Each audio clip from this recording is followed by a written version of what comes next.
All right, well, it is 5:30, it's late. So I'd like to open up the meeting, Water Sewer Commissioners meeting, Tuesday, July 26th. I'd like to call to order. Before we do that, I'd like to, call to order, but I'd like to ask everyone to please rise for the pledge of allegiance, please.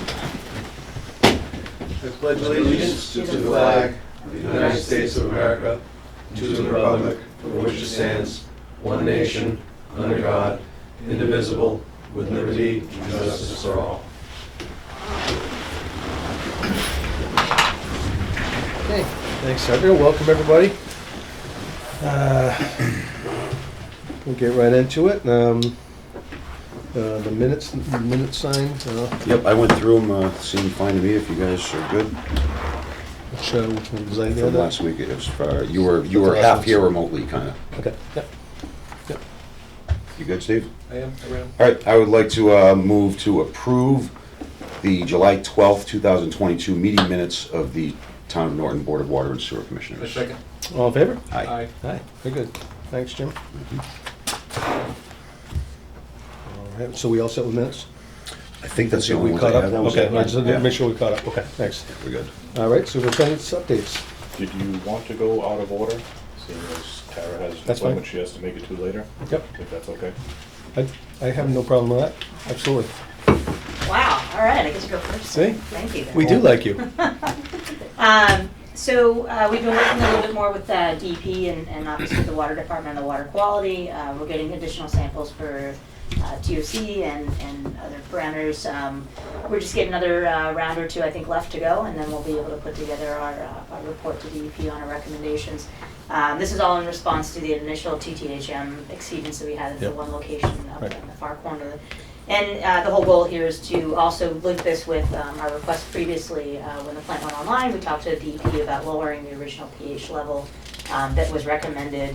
I want to say 2015-ish, we requested to kind of go below 8, and then they're referring back to the DeFray and Henry report from the 1990s, I think it was. So we're linking it all together. DEP seems open to it. It just it will we'll be doing routine sampling anyway when the new well goes online. So you're going to be doing increased sampling for the lead and copper rule anyway, but that'll be a good opportunity. I mean, our system's pretty different now. It is. As compared to when they did, Dufresne and Henry did that. Exactly. before. So that was the whole goal, that we have a treatment process, and we're actually filtering for the majority of the water through the new plant. So the intent would be that as long as the chlorine is reaching the ends of the system, which it seems to be, then there's not a major concern. We discussed the schools, which was one of the major issues with on Frank's end, is what spurred that whole initial comment to increase pH, and I think we talked about that Yep. previously too. So DEP recommended just kind of chatting a little bit more with educating the sampling protocols for the school and making sure they're flushing properly. But for the rest of the system, everything looks in pretty good order. So we'll have a recommendation together in the coming months. As far as the other projects, I do have a couple things for signature. We received all the paperwork from Gravity for White Street, the White Street project. So these are the contract documents for signature by the commission to execute that contract. And I would recommend we have a notice to proceed draft, which I had emailed over to Frank earlier. At this meeting, we would just request that, as it will take a couple days for the town hall and everybody over there to sign, that we authorize Frank to, or John actually, to Did we not? issue that. I thought we already did that. In We the already- intent to award went out, Yeah. which started the contract process, and now that we have the contracts, once these are fully executed, you'll be able to mail them out. So we're gonna with- do and this- notice to okay. proceed. Yeah. Very good. And the date in that could be based on either, it sounds like Gravity wants to start immediately, so. Good. They've got, they would at least get the work done this fall, so the sooner the better for them getting everything ordered and getting online, so I think we're all in Good to hear. agreement, yeah, to have that done. And then also with the new property going in at the corner there, that'll be good to get that service line in and sooner than later, so, with final paving being kind of next. What are you talking about? The little, the triangle. Oh, yeah. Partial. Yep. The Parcel that's there. homeowner portion has been done. Sewer is connected to the sewer main. Homeowner portion of the water service has been done. It just didn't make sense for us to charge the customer and go out there and install it if this project's gonna move right along behind it. Right, perfect. Yep. So I'll pass these around for signature for that. It is the non-purple stamp. There's one page to each. Just one? Just the one. So this we already voted on, we're just signing? That's the original, that's the contract documents which went out to bid. And we actually already voted on the intent to award, which was already set with the pricing. This is just the formal contracts that need to go to the contractor. So they just need the signatures and then the commission and obviously over town hall, the accountant. And just kind of process that all through, and that way we can actually, move forward with gravity. Previous votes covered. Previous The votes signature. covered, yes, yeah. I think you should read the contract document to us. I can, I can speed read pretty well, but the 10 o'clock cutoff might not work. I might not make it. You need a triple He's always a wise Another one guy. of Just those. had one of these. Bouncing off the Should have walls. you go Yeah. first. Well, late in the day to try it, This is isn't just the it? instructions on that page, so. Sure. But, and then, the actual little signature lines are all, everything just needs to be dated once the final signature goes in there, Okay. which all does. I got one more in here.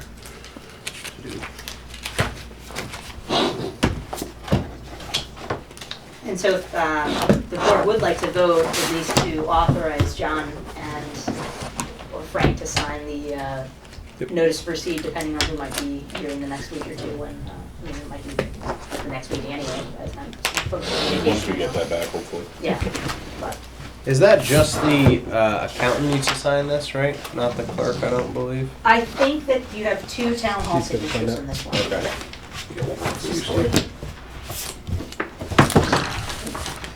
For some reason I thought contracts with Weston Sampson, we had to have the clerk, but contracts with a contractor, we only needed them. Yeah, there's just James on this one. Okay.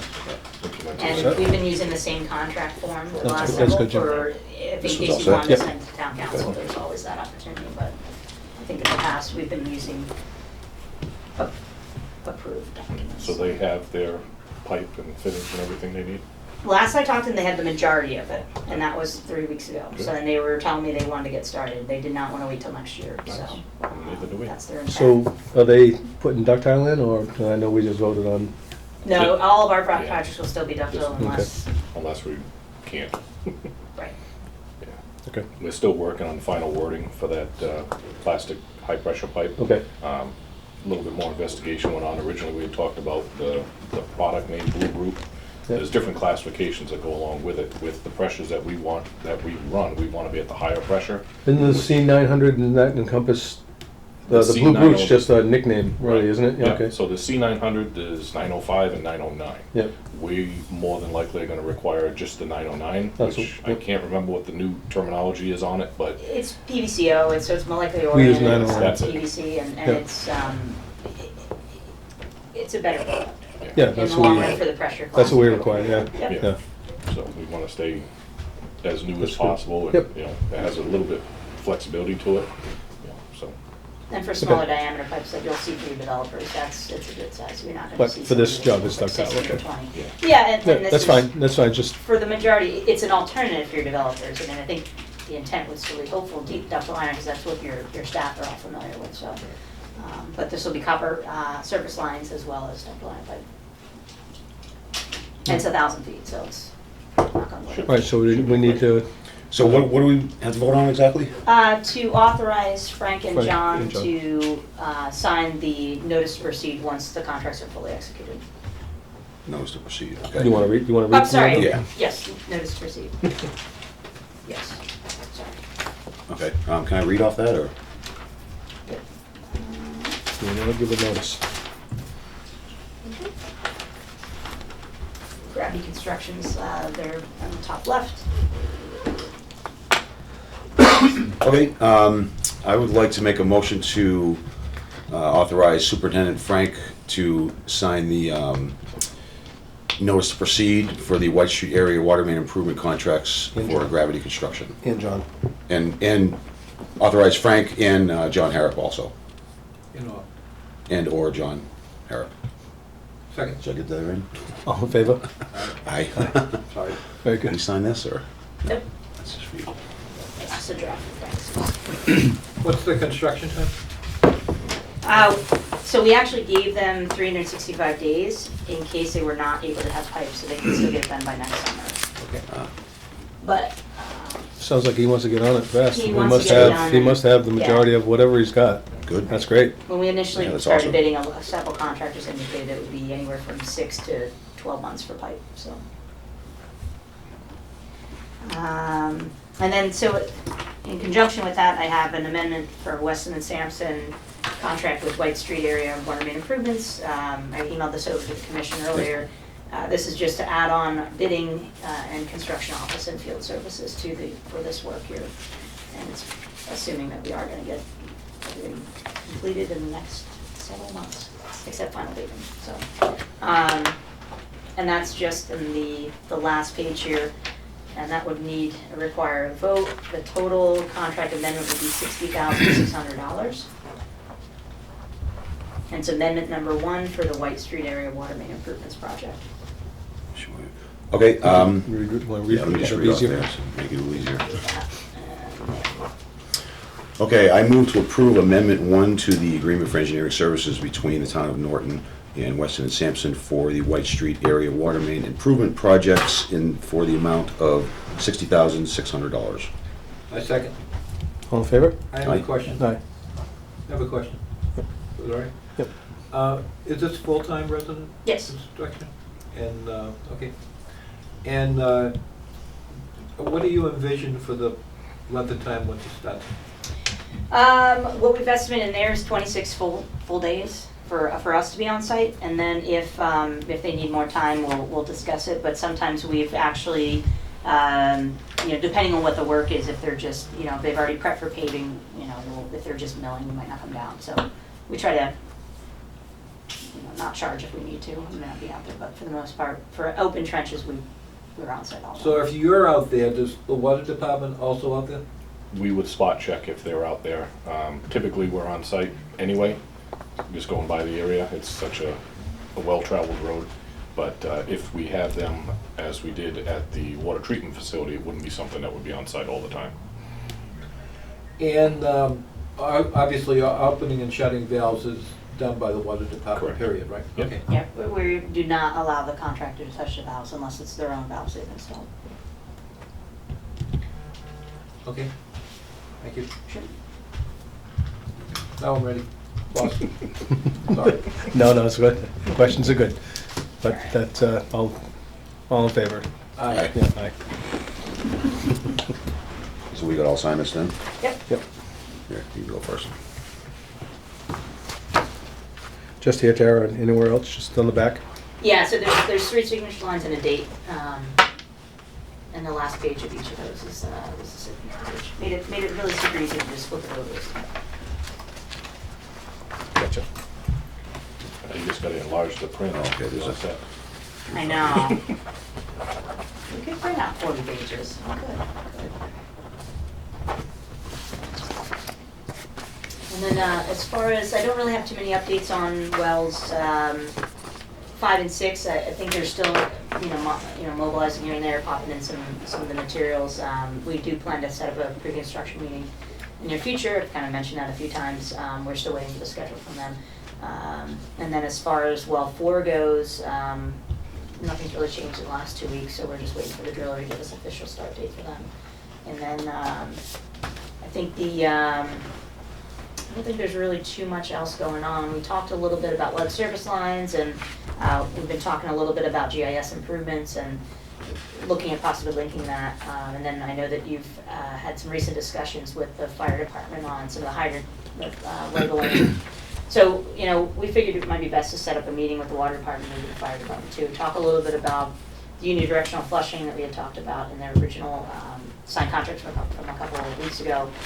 Maybe just kind of morphing that and taking that out of that and just moving it into a kind of a full GIS. Does PDF. the fire department want us to label it or color code? It sounds like the different layers are not all meshing well, and I think it'd be best to just get in a room and talk Okay. about it and understand exactly what they want, so that we can provide what we have already done, and then see what would be easier if we want to relabel the one way or the other. It sounds like it might be a 50-50 split on how things are labeled, but and I'm not sure if it's hydrant numbers or we wanna get into it too much, but. Yeah, I was actually gonna touch on it a little bit in here. So as part of the Mass DOT project, we took out 3 fire hydrants off the old main that's gonna be discontinued. To bring that road up to spec, we actually had to add 7 total hydrants onto the new main, taking over the 3 existing positions and then spreading them out equally between. When we gave the fire department the new addresses, which is what we use for our flushing program, our flushing log, we go by, if you're traveling down the road, the first address you come to, if it's on their front lawn, that's how we tag it for a location. When they took that information and I gave them whatever system they have, they did the overlay, and it doesn't line up exactly with the house numbers. So in some areas, not so much on East Main Street, but in some other areas of town, there are no houses, it's just wooded property, so then we use a telephone pole number as the nearest location, just to get you in the general vicinity if you're not experienced when you're out there flushing where the next hydrant would be. So again, like Tara said, we had to sit down with them, see what system they're using. They see want how to far up they tag the are. hydrants? Is that what they're looking probably towards? To give it a little better clarification? I mean, I know that For them? there's a town GIS, and I know we've provided some layers in the past, that it's possible to just have an older layer. I don't know. I know originally, you know, the water department had gone out and GPS some valving, and it wasn't as accurate. Level of accuracy was a little off, so it's possible that might be impacting some of that too, if they did GPS any of the hydrants. But having our GIS manager and just chat with our UDF and model expert, just talking about how everything was combined and created would be helpful to figure out exactly what's best for what's missing and or needs to be done anyway. But I know the model itself has all of our water main improvements to date, so the Pine Street, East Holmes, meaning Holmes Street, as well as Reservoir are in the model.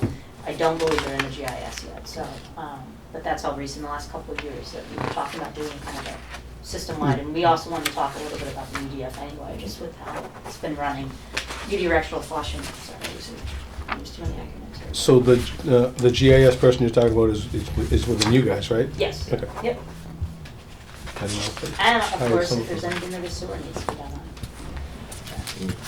Well, I'm sure at some point we're gonna need to bring both of them up to current. I know there's some issues with the base map on the GIS system that we were using. The computer generated water mains based on valve locations, and they don't necessarily meet the same configuration. So for an experienced person in the field, you don't even think about it, you just go out there, you know what you're doing.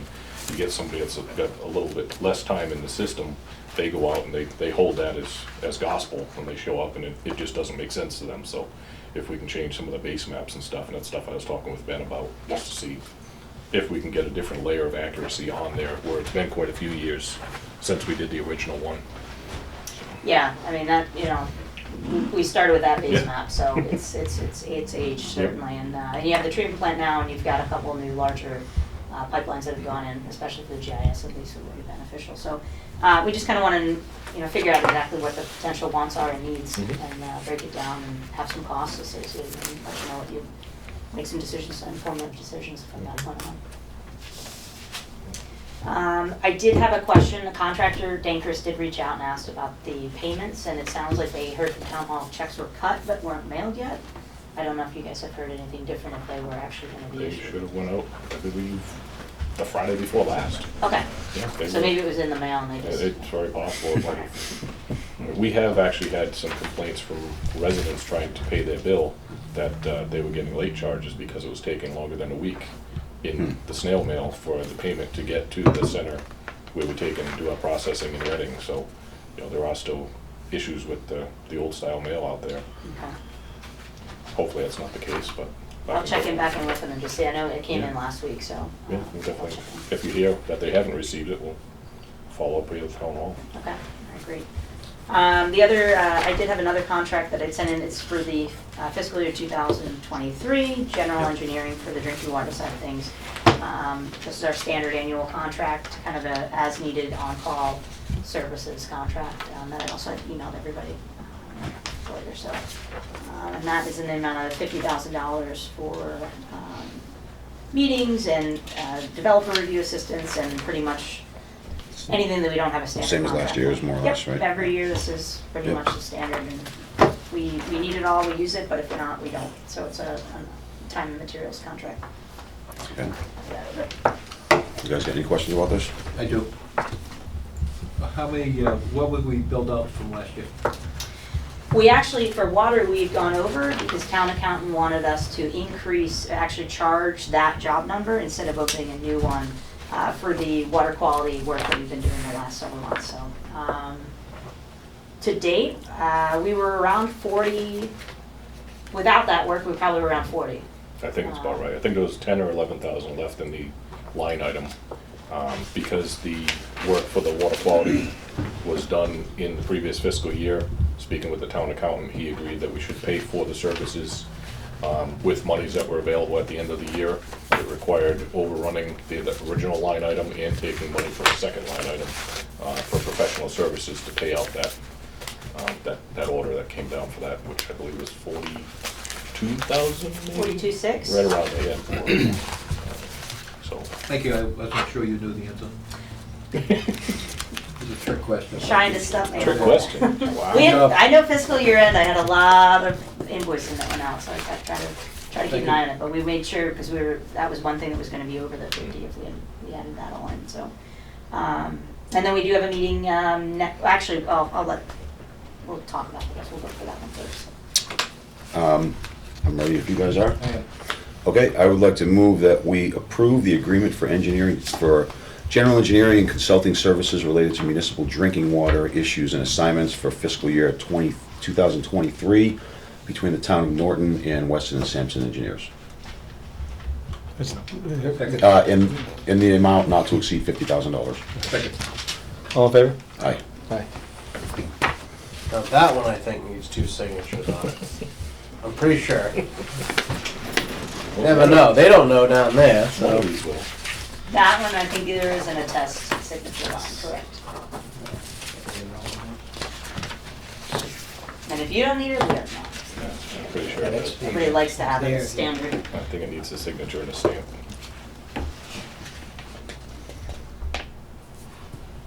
And then next week, I think it's next Thursday is the 4th of August, we have the meeting with the town accountant and town manager just to kind of discuss how we're moving forward with the ARPA funding as well as the Congressman Auchincloss special earmarked appropriation. So feel free to join that call if you would like. Did you see the recent email that I sent to you from the congressman? I questions? saw it, I Thank you. was flying back and, yeah. I gotta take a look at that and go through what our records are, but, yeah. I'll review that in detail before Yeah. next Thursday's meeting, that's for sure, but. Because I think we do want to talk to the town hall first. I don't, because some of the, I'm not 100% sure. We had appropriated some funding initially for wells 5 and 6. Well 4, we have not appropriated anything for, but the initial 60,000 was supposed to be charged under the ARPA town money or county, and then it's been switched over now that you have Auchincloss to that. Or it's coming out of your own general fund. I do not understand exactly where we're at with anything and what might have been spent already. The Auchincloss money is separate from ARPA. That's a totally different thing, right? It is separate in a sense, but it is part of the overall So it is funding coming for from that infrastructure. bill, basically. Allegedly. That was, I'd have to look at, we haven't seen any documentation from them on what the contract will be until this email that Frank just got, so. But that was a special earmarked funding for special projects. It comes around every so often. Yeah. But that's ARPA, the county ARPA funds, the county has their own Yep. process for that, and I believe you also received that for South Worcester and Hodges. East Hodges, yeah. And that we just want to go through too. They just want to make sure that everybody's on the same page before we start moving forward, because there was some discussions on what was already spent FY '22, we're moving into FY '23. Right. What's going to be reimbursed? Will they be able to reimburse prior work? The intent was to do all the construction of wells 5 and 6 under that. It just took a year for them to finally get paperwork in. Actually, April of last year, I think we put that. Yeah. We don't really have like an estimated time of when that money will be in the bank for us, so to speak, right? ARPA The is Auchincloss- allegedly. Not ARPA, the Yeah, the Auchincloss, yeah. Auchincloss, that's where it's still a little up That's in what the the air. Didn't she say that's EPA or someone higher above is kind of in control of divvying that out? So EPA reached out and asked for some information, whether or not you need help with, whatever, I'm not sure. So there were some questions on their end, but as far as I know, and that's one of the reasons why we have the meeting next week, we just wanna see, and as of 2 weeks ago, nothing had come into town hall yet either on that. It was just, we kept on asking what town hall did. You know, is there a timeline for this? Because we have work that's started and work that we wanna start. Yeah.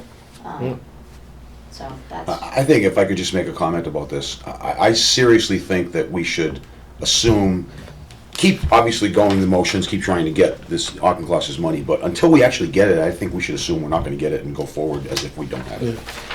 Because with the lead times on things right now, you know, and this up in the air of when we're gonna get it, and, you know, I think it's quite kind of- honestly, I don't trust politicians at all, and he's no exception, and it's an election year. And we just gave $56 billion to Ukraine, like that. I'm not saying, I'm just saying, I think we should, But I think we're kind of forced to think that way anyways, to be honest with you right now. And we really. if it I got- can tell you that if you're gonna stop payment on contracts, for bankers especially, they're not gonna be happy. They're already agitated. Yeah, They so wanna we're, pay so for we're, April last we're year. forced to think that way anyway, so they're, and, so when it comes in. I just don't wanna it'll be see, great. waiting on that, having to delay something, knowing that we could be looking at 6 months a year for stuff anyway, once we actually pull the Yeah. trigger on something. The email from last Yeah. week seems, it is at least a step in the right direction to, I mean, it's set aside, it's just when that actually comes through and a time frame for it, so. Other communities in this region received other funding for other projects. I can check in to see if, I know 2 of them that, you know, just to see if they've gotten anything further, but I assume they're issuing all around the same time. But, Regarding Dankler's Mhm. check, is that something you guys can follow up on to make sure those checks Oh, are yeah. issued? Because it's really not fair. Mm-hmm. I mean, Yeah, I've been waiting. it was promised July 1st, new fiscal year. It is July 26th or something. It's really unacceptable. Especially if you have bills to pay, payroll to meet, you know. Oh, right, definitely. Which is why we didn't want to put construction in until that check was cut and sent, so. Makes sense. I don't think they want to do anything more than they have Don't we have to. a 21-day prompt pay bill? I mean, usually within 30 days, you're required to make payment, yeah. And historically, from town hall, it has been, you receive the reimbursements first before you pay. So even with SRF, when we were dealing with the treatment plant, in many cases, even though appropriations were made, the documentation needed to be processed first by SRF, the money had to be dropped into the account electronically, and then the town would process the pay estimate. So it was a frustrating point for that contractor too as well, on that level, that sometimes it would go 2+ months without payment. Yeah, the town has always had an issue with deficit spending, and it's unfortunate in circumstances like this. You know, just starting off a contract, it's just not the relationship you wanna have with this contractor. Right. Or any contractor? But, yeah, oh, anyone, yeah. I mean, And another reason to just discuss that on Thursday, of Mhm. just, you know, how is the process going to go? Because it will, especially now where a lot of contractors are putting money out front sooner to purchase equipment because of the long lead items, and it's just, it's tough for them to, you know, wait 6 months to a year to install something where some of their markup could be right on the labor and actual work there. So assuming Gravity is going to start this project, I would imagine they're going to give us a requisition. They will. Sooner than later. Mhm. Is it gonna be before our next meeting? It will likely not be, only, it's possible, but in general, normally got- they'd go through more process. We receive some shop drawings plus a schedule, plus their, you know, bonds and insurance would be the only thing that we would process probably in the next couple Oh. weeks, but All right. it sometimes takes weeks to get these even to them, so, at the next meeting, it's very possible. That is a separate funding source, which is already, you know, you're using your, water retained earnings, I believe, for that, so at least that money's in place and shouldn't be any issues. No special bond. All right. I know I like to be paid when I work. I mean, I joke with Frank, I mean, we'll go a little longer than a contractor will, but they'll come out, you know, usually, they'll just demobilize and Yeah. take their stuff home, so. I know it's out of your hands, get it. I wish I had more control over it, I honestly. understand, you don't sign the checks, I understand. And as far as, I think that covers. Thank you. All right, Tara, thank you. All right, Mr. Superintendent? All right. could run through a few things here. I can skip around a little bit. Update on the drought. Last Thursday, the 21st, there was an update for the entire Massachusetts regions. There was some changes that were significant. We remain in level 2, which is the southeast region, but central region actually moved to level 3, which is critical drought, and even the Cape, the islands, and the western regions actually were moved up from 0, which is normal, into a mild drought condition. You know, we had hoped a few of the storms that were promised to us would actually make it, but I don't know if anybody had any rain here in Norton. We had a small, tiny A little bit. Yeah. 5-minute much. downpour. That was about it. We didn't get much at all. Very little. You know, so we have information posted on the town websites about the drought. We've had a few people call. They've seen one of our signs out educating people who are in a level 2 drought, trying to conserve. Where are the signs? We actually only have one that's out right now. The other one's out here being charged. We had some issues with the batteries on it. It's at the center cemetery up on West Main Street. At some point, the signs do need to be replaced. A few of the pixels are burning out, so some of the words are Do we tough own them to- or we rent them? No, we own them. Yeah. They were purchased probably 15 years ago, and it's not the old style where you actually have one bulb to replace. These actually have pixel plates, and the plates themselves are quite expensive. So if you have more than enough that are out, by the time you have to replace So it all could of cost the more to plates, fix it it than costs to more than the sign Get does. a new one. Yeah. So we're gonna be looking at possibly getting 1 or 2 of those maybe. What's the next ballpark go on around. one of them things? you think? Those were 25,000 apiece when we got Wow. them 10 years ago. And those are a cheaper version than what you see out on like Mass DOT Yeah. roads and stuff. The better ones have more display space, and you can change the Are they solar? size. And Those they're are solar, okay. yeah. But ours are limited by the pixel, so you can't change the size of the lettering to add more to one page. You just keep adding pages, so depending on where you are and what the traffic speed is, it determines how much people can see. Right. So they were great at the time. It was better than the ones that we didn't have, but I think it's time Does the highway department have they any? have one. I guess those are Same much. thing was purchased at the same time, and then I believe police have a similar one as well. Will they let us use theirs, or was that an? We have active borrowed theirs. Yeah. More often than not, they borrow ours, but we have borrowed theirs. Okay. Once the other one is charged, it's gonna I'm just go out. thinking if we go up a notch, another phase, we might want to consider Oh, definitely. either renting Or even or, renting one. yeah. So they have a battery and a solar capability? Yes. Well, the solar recharges the battery. The battery will last quite a long time if it trickle charges from the sun during the day. Yeah. So we have to be careful where we place them. They can't go in Right, trees right. or anything like that. But even the batteries in those things are very, very expensive when you have to replace a bank. One of them, probably 2 or 3 years ago, actually caught fire. Wow. And we actually had to replace, half of the batteries and the solar charging system that was in it. So it's unfortunate. Yeah, it's kind of scary. Yeah. Oh. We also posted about that drought on social media and the town website as well. Yeah, sorry. Yep. I believe it may be on the electronic sign at Town Hall. I haven't physically seen it myself, Yeah, I but I think had it heard might be. that it was going to be up there as well. So get the information out as far as we can. It generated a few phone calls, people wondering, what restrictions are in place, and we've had a few phone calls, kind of ratting out the neighbor who has a sprinkler out, and we go by, we educate them, we give them a notice, that it's not allowed based on our restrictions and regulations. Thankfully, knock on wood to date, I haven't seen anybody with one physically going. We've seen them out, but the grass is brown. It doesn't look like, Yeah. they bothered to pick it up after they've given up on the lawn. So that's perfectly fine. We're still using a decent amount of water. We're about 1.2 to 1.4 million gallons per day.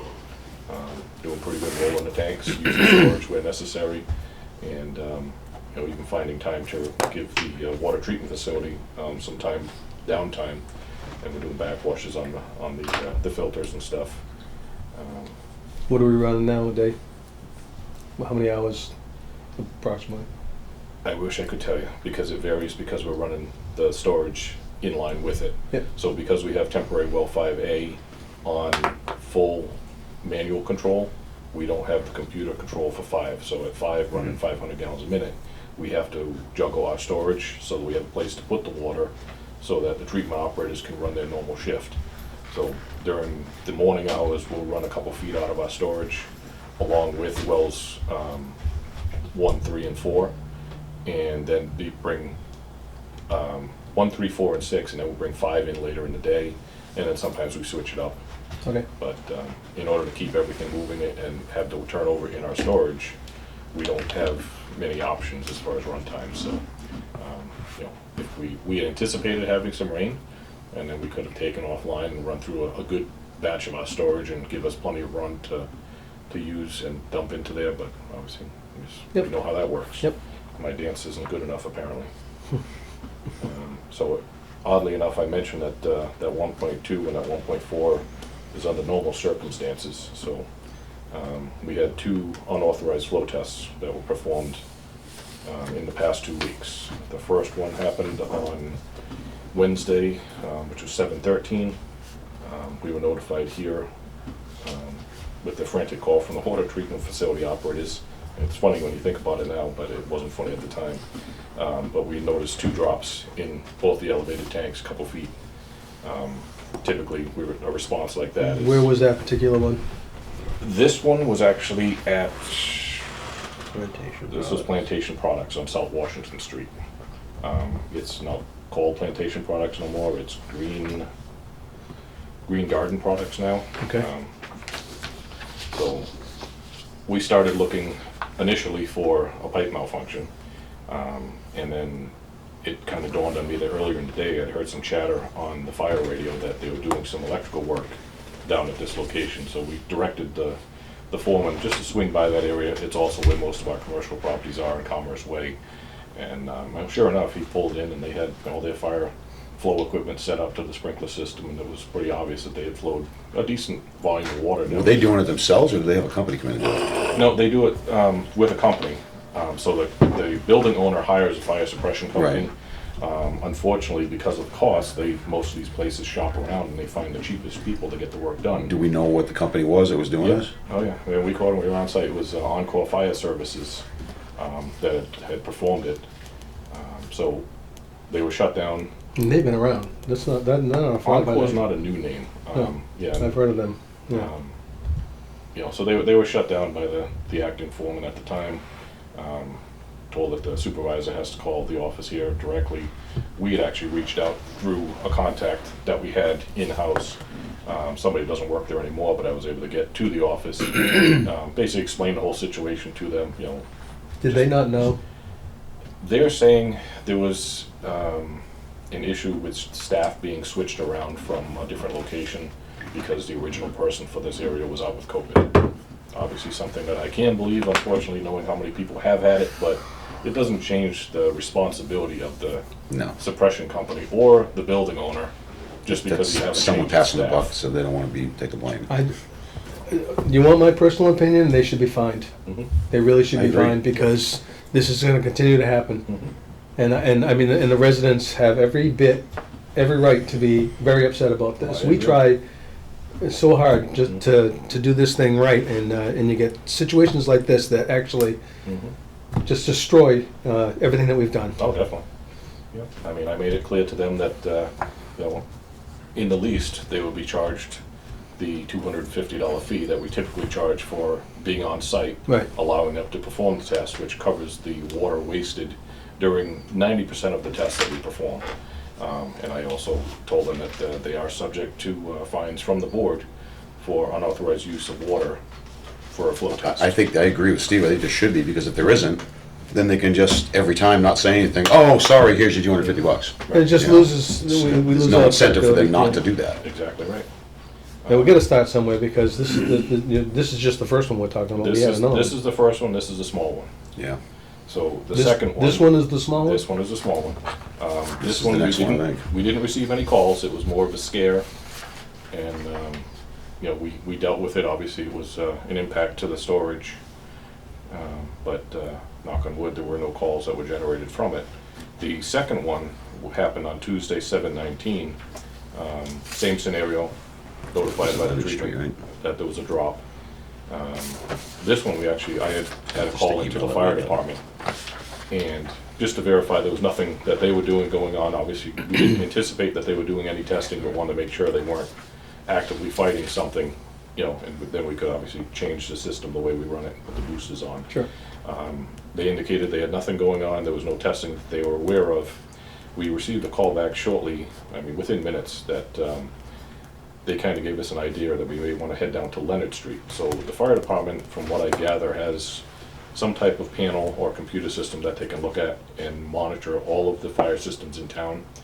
So when fire pump tests and maintenance are being done, panels are taken offline at those facilities, and they can be taken offline by the fire suppression companies. The fire department doesn't physically have to respond Right. anymore and lock out panels. As long as they're notified, they allow that. Were they notified? They were notified, but what it was coming on and off, was an indicator light for a fire pump run that was frequently flashing on and off. So the fire department couldn't tell if it was an actual pump being done or if it was actual wire testing and stuff going on with tamper okay. switches. So they indicated we may want to investigate based on, this is the only one going on right now, which is what we did. So I ended up redirecting one of the treatment plant operators, because it's right next to the plant, to there, and they showed up, and sure enough, you could tell that there was water all over the parking lot, and they had run their fire pump test from 15 Leonard Street, which is the Pitney Bowes building. Norrell Fire Services from Waltham was actually on site. That's brand new, right? That's a brand new building. Yeah. I don't know for a fact if this was the same company that performed the original test when the building was installed. I believe it was a different company that did that, just to verify that the pump and everything passed. I believe this was a fire suppression company that they had hired for their routine maintenance. So the building was actually closed at the time. These people had access to the fire room, did their thing. Reached out to them, explained the situation to them as well.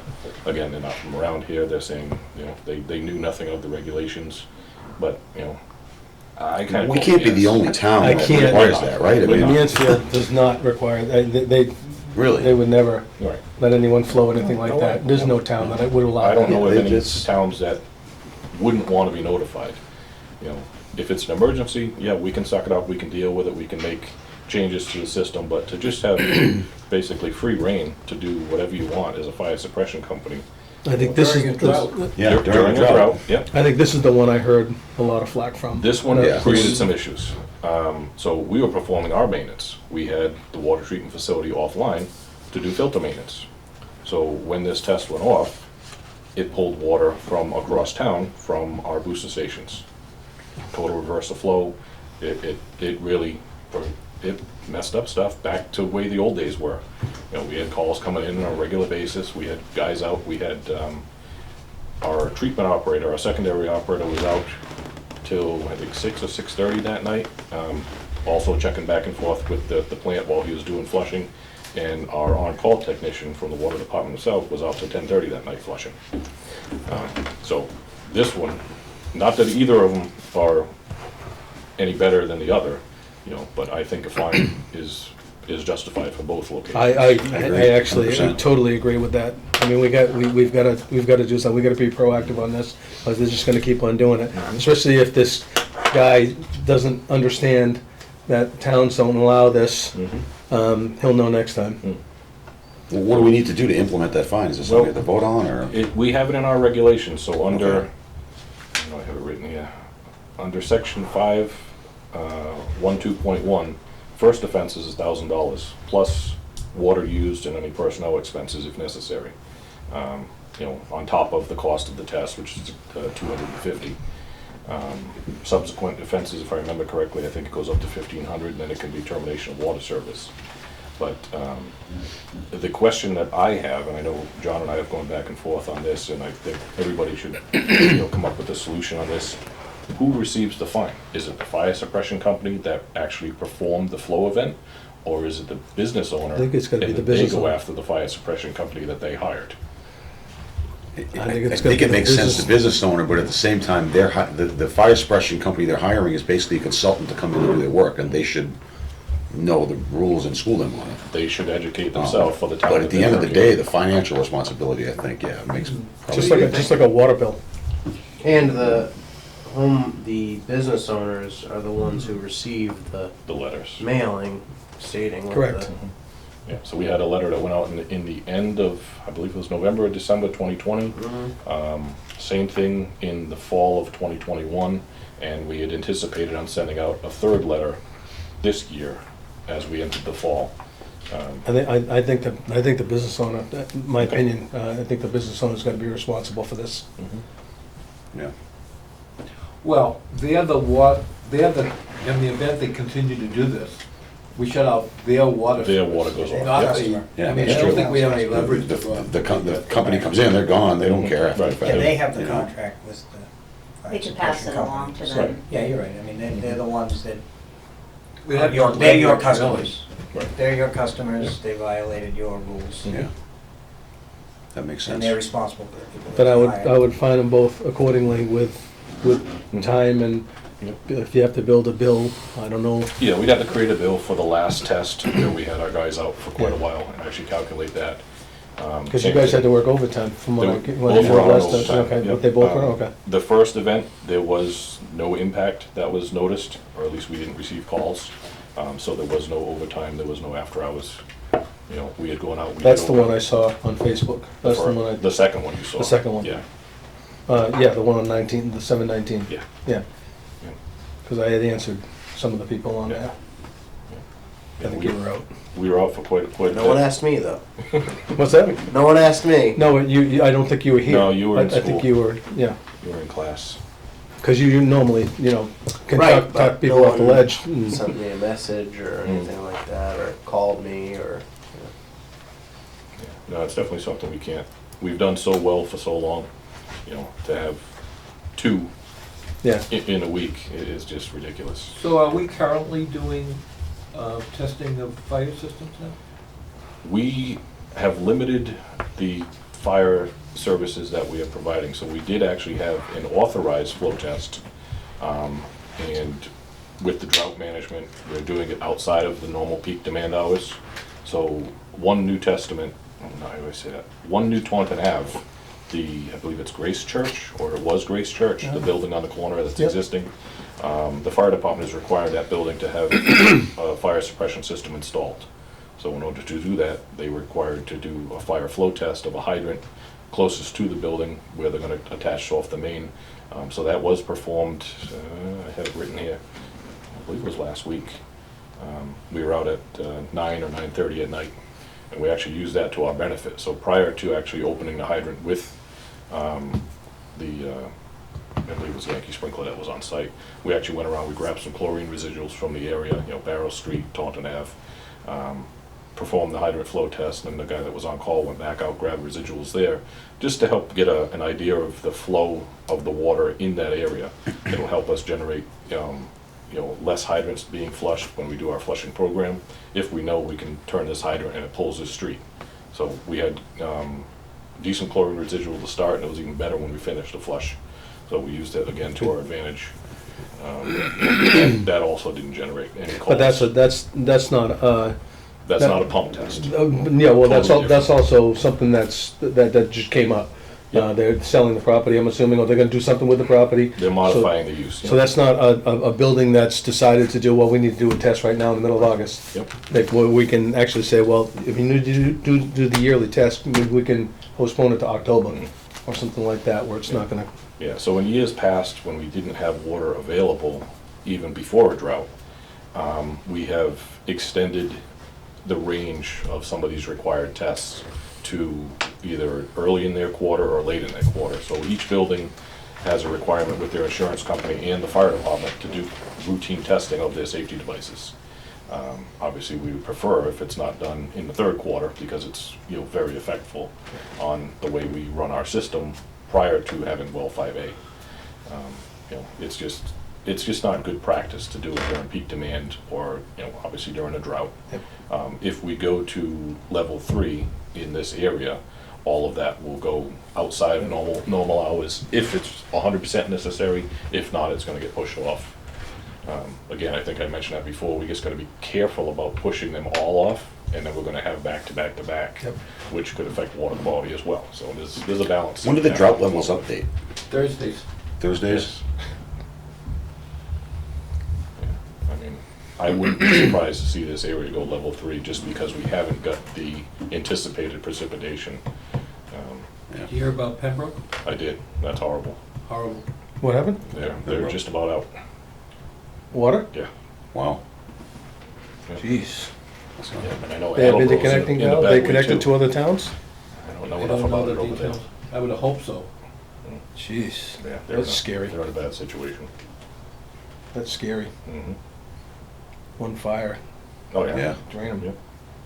So, yeah, they're definitely in a horrible situation over there, and I don't think it's gonna be, you know, the only one. I think we're gonna start hearing more and more cities and towns that are having issues with, you know, not only, you know, water levels, but maintaining water quality. Because they're not gonna Yeah. wanna turn their tanks over, they're not gonna wanna use their storage, so the longer they sit on the water, you know, the worse the quality's gonna be, but it's gotta be there for safety purposes. Just, it's a hard balance. Pembroke, one of your towns? Maybe. Good answer. So yeah, that approved flow test was actually Thursday, 7/21, we started at 9 PM. Hydrant flow tests are very short-lived. You know, they take a static off one or two other hydrants just to see what the drop is gonna be. We open the hydrant up to full capacity. We typically use either our equipment or theirs. They like using theirs because it's calibrated. Get a pressure reading off the gauge, get a flow reading, and then bring the system back down to normal, flush if necessary, but knock on wood, we've been very lucky with all testing that we've performed in town when it's scheduled. Like I mentioned, we'd That's where this could have been avoided. Oh, 100%. We could have done, Yeah. the dirty water, all that could have been avoided Mhm. with a phone call. Oh, 100%. I mean, even if it was an emergency, you know, hey, I got a leak, I gotta do something here, I gotta drop the pressure, I gotta open this up, you know, we would've worked with people. You know, we just, the not knowing is just unacceptable. All the more reason we need to implement. Mhm. And do you wanna talk Regs. about that now before I go on to something else, before we get off of this? I mean, it's gonna require a board vote to implement Yeah. the fines, or I can bring it up with actual numbers. You want to see the actual numbers before we I'd vote like on to it? see him, yeah, I think that would be Okay. pretty, Yeah, right? we that's can fair. calculate the overtime, we'll calculate the water that was used for it, and bring that back, I can get it to you guys. Is it waiting too long if we wait another 2 weeks to vote on it, or? I really don't. Or can we vote on it now and then look at the numbers later, or? I have no issues with that. I mean, the base is gonna be, they're gonna both have to pay the $250 because that's the required Right. cost for it. The base fine would be the first, which would be 1,000. So you know automatically they're both gonna get $1,250 fine. Anything on top of that for personnel and water used would go to the second company, which it won't be an absorbent amount, but it's still, I think, the right thing to do. So if you guys feel comfortable with voting on that, I'm fine with voting to. Still probably $500. I think, yeah. close to it. Yeah. So you're probably looking at a couple grand. I would think so for the second company. So can we vote on this without an amount? That's the only question I don't have the answer to. Maybe we can, you know, and not to exceed amount. Can we do that, or?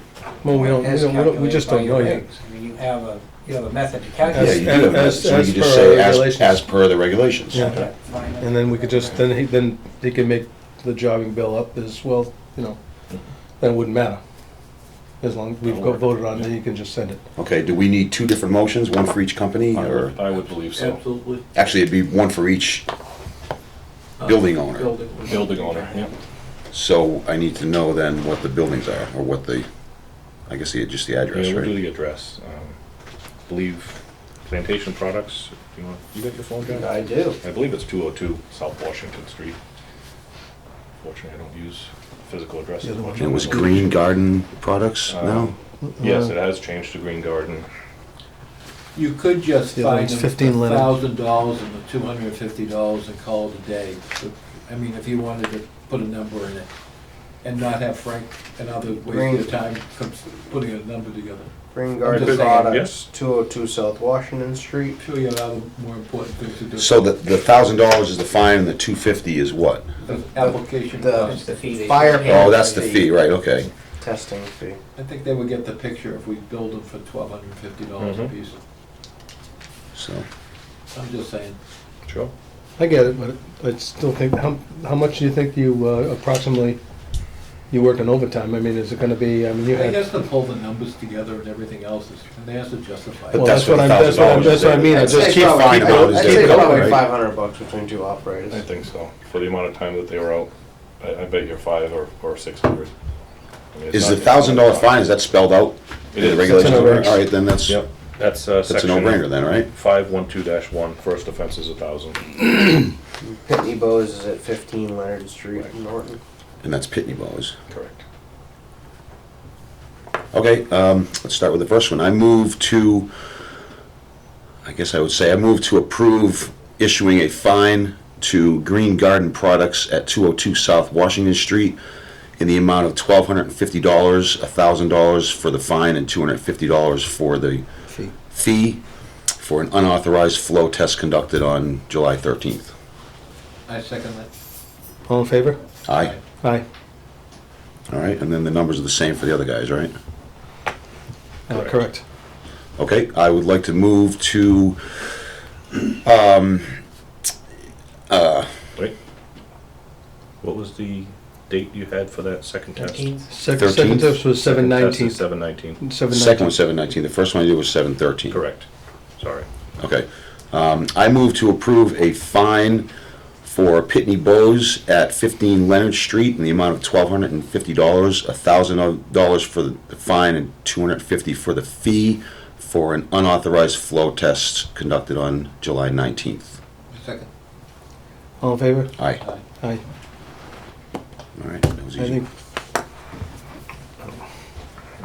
It's not, definitely not what we're wanting to do or in the habit of doing, but I think we have no choice in this matter to show Yeah, that we have to, it's not allowed. you know, it's, this isn't the first time that we've run into this. This has happened elsewhere. It's happened on Leonard elsewhere Street. with limited impacts, Yeah. which is the biggest change with the water quality that we have now in the treatment facility. We know that there's probably still a few companies out there that are performing tests like this, and we don't see impacts based on location, time of day, whenever it's being performed, or how big. You it know, doesn't their- matter their though, you flows still are, have to but we implement this still have because to you don't implement know this. the impact until it's too late. Right. So, Yep, I mean, unfortunately, if something else was going on in town, a scheduled flow test event or another pump test event, you know, the outcome could have been far worse than what we dealt with, you know, after this. yeah. You know, not only would it invalidate both tests, but you could actually have, you know, collapsing of water mains, you could have cavitation of the fire pumps, which would cause damage. I mean, it's pretty significant problems that could happen from these unauthorized flows.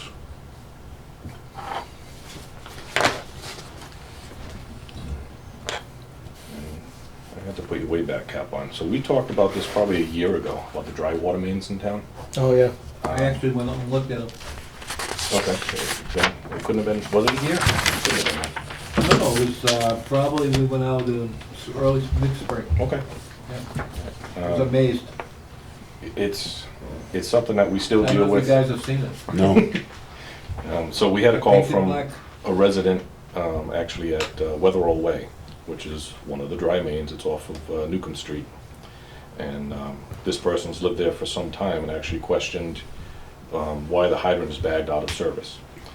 And we had remembered this one, oddly enough, it stood out to me, that when we had responded, when we were doing our regular check after the flushing program, that this one was actually painted red and white, which typically indicates an active hydrant, Yeah. regardless of direction. You know, sometimes we turn them backwards so the steamer port's facing away, but typically out-of-service hydrants are painted black. And over time, because it's not a routine road that we would go down because we don't have any services down there, they can get forgotten about. Yep. So we had gone out, you know, verified, some of the hydrants were actually missing, they had gotten taken out by a plow and never replaced. But this one stood out to me that it was painted, so we bagged it out of service. Whether it was painted by a homeowner, which we've seen happen quite a bit, a lot of people call us, well, I have a hydrant in front of my house, can I paint it? Yeah, sure, knock yourself out. You know, we would have never approved them to do this one, but it doesn't mean it wasn't done on their own just to improve, you know, the aesthetics of it. And it could have actually been done by Summer Help that strayed into a wrong area after giving a list of streets that they should be out painting hydrants. so residents are allowed to paint active hydrants? We do allow them to do it if they use the correct colors. Oh, okay, all right. Typically, we would say that we will be out there to do it if it's, you know, in poor condition, we would want to service the hydrant Right, but I'm thinking they're not going out and painting like designs and stuff. If they painted, it's We the have color seen a that. few that we've come up across during Yeah. our flushing program that have been painted the same color as a house, or some were painted the same color as their lawn or their mulch, just to try and have it blend in. But for the most part, people will call and say, hey, I'd like to put some new paint on my hydrant, make it look good. Yeah. We don't have an issue with that. If you can get out there and do it, that's fine. But, if it's something if it's really poor looking, we want to address that it's functional Right. before it just looks good. And that's part of our maintenance program. We have summer help in doing some of that. And even our regular guys go out and do that on a normal basis. Typically, we do it after winter if we've had a heavy salting season because the capsule sees on. Yep. So either way, we explained to this resident why they were out of service, that the mains are dry, and they couldn't believe it. I don't know if they were a new owner that was there or somebody who had lived there, but this goes back to stuff that had happened like we What talked street is about. Weatherall Way, it's off of Newcomb. There's actually only one hydrant that's left down there. The one at the end was taken out, it was hit at the end of the cul-de-sac. Again, we've talked about multiple reasons why we can't connect these, let alone cost being the biggest one. But, we were never on site to test them. We don't know what materials were used to install them. Just the cost alone of digging down to see if it was properly capped and sealed. Didn't we talk about this on, straight off of Birch Street at one Yep, time? Yeah, Yeah, there's yeah. off of Burt, there's a couple off of South Worcester. Yeah, I went down to the one off of Burt, with the Mhm. black hydrant. Yep. Yeah. And, a lot of people don't realize, or because it's been 20 years or so or more, houses change ownership. You move in, you Yeah. don't think much of it other than, wow, that's a funny colored hydrant to have in town. But most of these homes, just like this location here, they're on a private well. And we have many other houses in town that have private wells with no water main in the street. So it's not something that's uncommon in some of the bigger neighborhoods where people put in private wells and their own suppression systems and stuff. It's just, I don't see there's any active way that the water department can go after these dry water mains and try and modify them to current standards, hook them up to the town system just for fire protection. I think there's too many variables. Mm. Some of the roads are still private, some of the roads are town-owned now. Like Weatherall is a town-owned road. It was taken over many years ago, but, the agreement was, the way it's explained to me, that the contractors had basically found a loophole. They installed private wells to supply these homes with water after altering their lots. And it was either the planning board or the building department that required the dry systems to be installed and at a later date be connected to the system. Well, that was never gonna happen. The contractors, did what they had to do, took their money from their sales and took Yeah, off. sure. They're not gonna come back and pay a hot tap fee, connection fee, pressure test, chlorinate. And even if they did, again, if we weren't there to inspect it in the first place, how can we, knowingly take that on as being active to the distribution system? It's unfortunate, in many different ways you look at it. How many houses on Birch, off of Birch? It's only 3 or 4. Off of Burt, there's 3 or 4, very, very large homes. I Right. believe they have fire suppression systems internal off of their wells. I believe that was one thing that was mentioned by one of the homeowners down there. Wow. How much a well can produce for a sprinkler head, I really don't know. I Now, guess, they usually have a tank in the basement. They Okay. take it off the tank in the basement. right. I mean, Stainless steel tank or something. definitely a smart option if you're gonna build a home like that. Yeah. That's how it's usually done. Yeah, and not have fire protection. So I mean, that's going back on stuff that happened 15, 20 years ago. It's unfortunate, but I just don't see that there's a solution that we can provide for them with what's in the ground. I When- mean, we when- could install a new water main and put in the same trench as the old water main, in reality. I mean, it's an easy dig, in reality. Well, most of those communities have underground electric and underground utilities. And like we run into, we don't mark on private property. If these are still privately owned, whose responsibility is it gonna be to mark those utilities? So that we don't come in, first of all, we can't dig on private property, that's an I'm insurance talking about the regulation. one that's public way. On the one that's public, yeah, it would have a little bit more options to come in. But again, it comes back with cost. No, I understand. But when they make a public, a street public, this is such an oddball situation. When, don't you go through like a punch list with a main that's already in there? You would I assume. mean, you would assume, I Yeah. should say, yeah. Yeah, typically the streets, if a new developer's coming in, as is the developer on Pine Street with Balfour Farm. The first thing they want to know is if the town may look at accepting the road in the future, so they know how to design the road. You know, they want to design it to town specs to make it palatable for the town to take it over at some point, which would include utility services, drainage, all of that. If it was never intended to be a town road, then, that's a whole another situation that you deal with. With the wrong curbings, the wrong road spacing, cul-de-sacs not large enough to turn a vehicle around in. There's many, many reasons that it would never be accepted. But the water main definitely should be one of those reasons. All right, so we'll jump across real quick. Mass DOT, Route 123. As part of the upgrades, we have required new hydrants to be installed on the larger main, as I mentioned earlier. So we removed 3 hydrants from the old main, which actually was cut and capped yesterday. We had a small shutdown. It affected 5 homes. They were hand-delivered notices. The water was off at 8 a.m. I believe it was back on at 2 p.m. So a little bit shorter window than we had originally anticipated, even making changes to the original design. So the original plans that were given to us had indicated 3 water mains where the state property at 495 meets the Norton property. It was something that we actually blew up on the computer, looked at it here, printed it out, and couldn't make much sense of it. Until they actually physically dug down there, there are 3 water mains down there. At some point in time, the original 6-inch main, which is what was being discontinued, ran under where 495 currently is right now. That was on the left-hand side if you're heading towards Easton. At some point, somebody decided it was a great idea to put a 12-inch cast iron main in the middle of the road and connect those 2 mains with 2 T-assemblies. Not a big deal. A little bit further on down the road, but again, no plans, no dates, they installed a second 12-inch main on the fog line on the right-hand side of the road, connected that with 2 T's and a valve.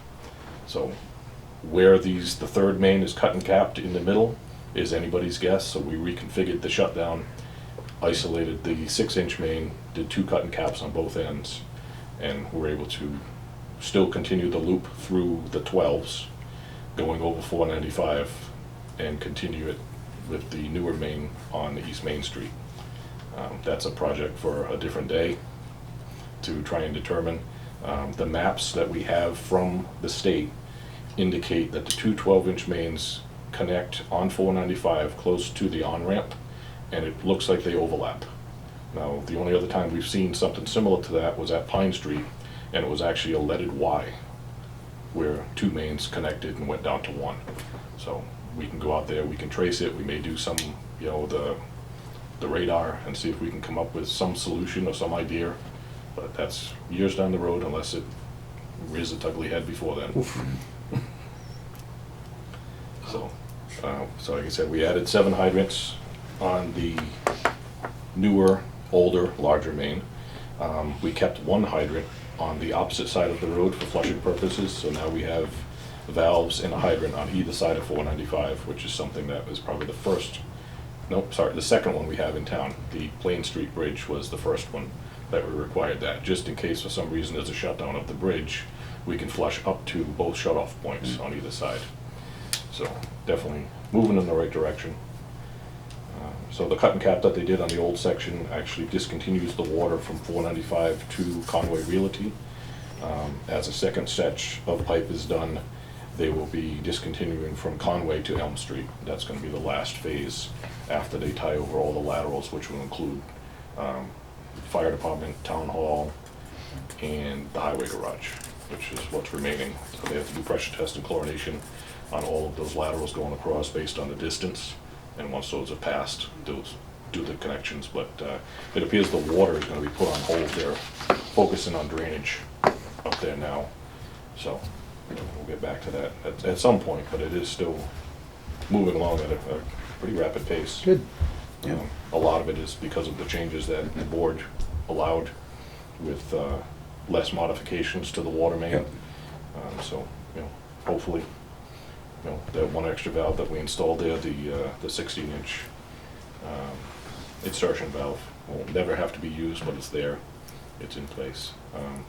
So the last thing I have is a bill dispute. That is this here. So this came in from a resident. It's within the 30 days, within her right to dispute the bill. This is the actual letter she had given us. This is the one you shared with us, right? Yeah, this is the one I was Yes, it thinking is. of. I got a copy over here. So the bill came in, it was an extremely high bill.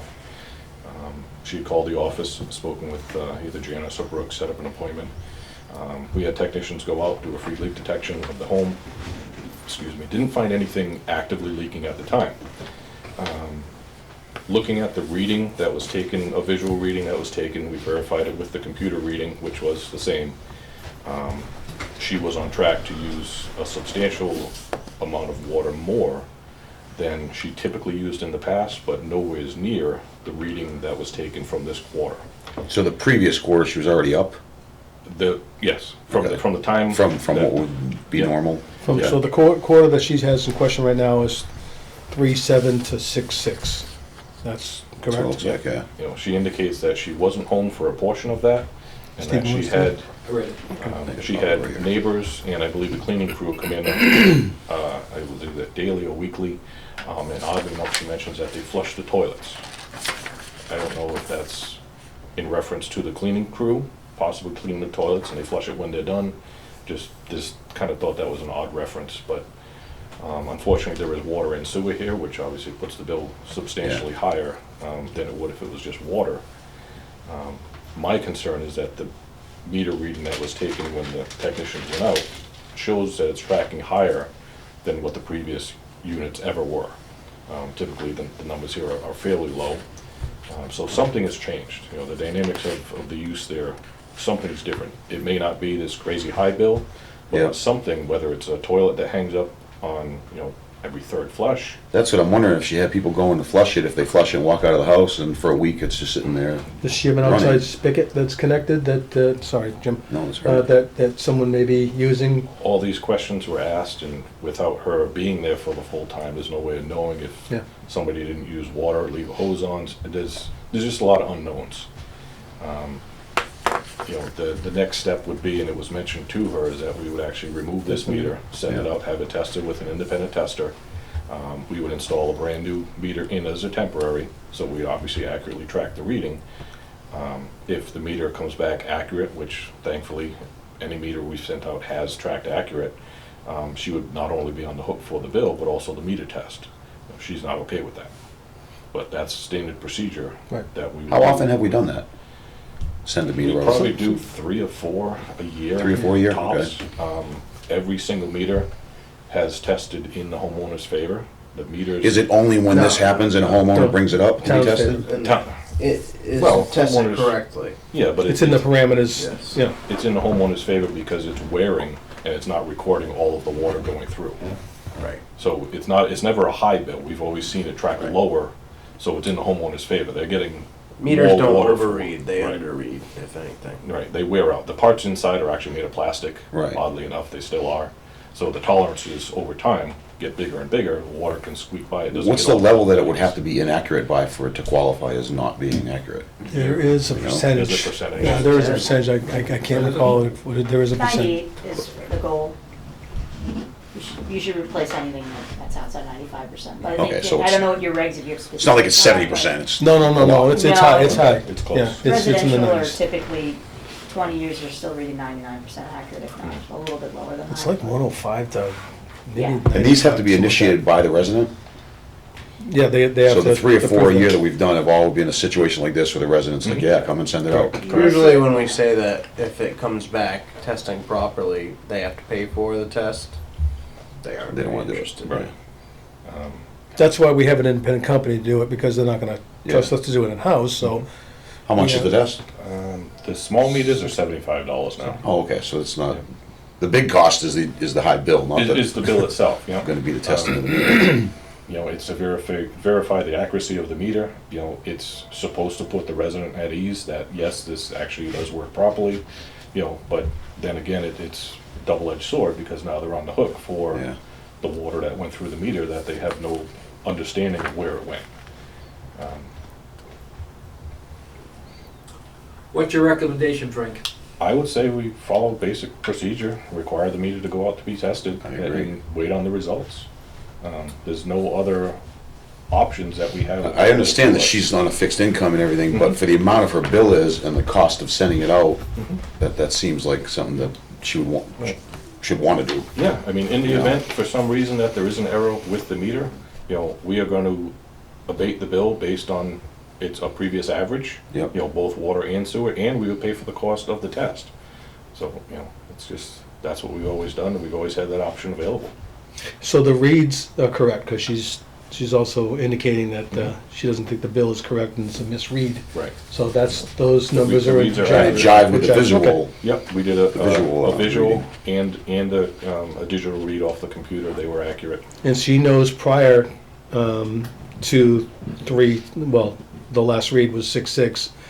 Between this billing period, before that, it was still ramping up. Did you say that? It was mentioned It to was- her it that was she still- was tracking it was still towards a tracking higher higher? bill than what she. So in other words, first quarter was higher than what her previous averages had been, going back through like last year or whatever. No. Up until this high bill, the meter readings were all basically fluctuating right in the same, very low, if not single-digit readings. After this high bill, the next time that our technician was out, from the date of the bill where we actually had a drive-by reading, from when he actually went there, I believe was 2 weeks, and she was already on track for using. Oh, four units. okay, I see what you're So the saying. next bill that comes out is already trending to the higher amount, which indicates some type of change That's it's happened. continuing to go on, in other words, okay, Right, it's not something's something that still- happened for a month and it stopped, okay, Right, that makes something's sense still then. going on. So in that case, other than you checking the fixture, you did test in the toilets for dye test or similar Yep, stuff? they did dye tests, nothing at the time.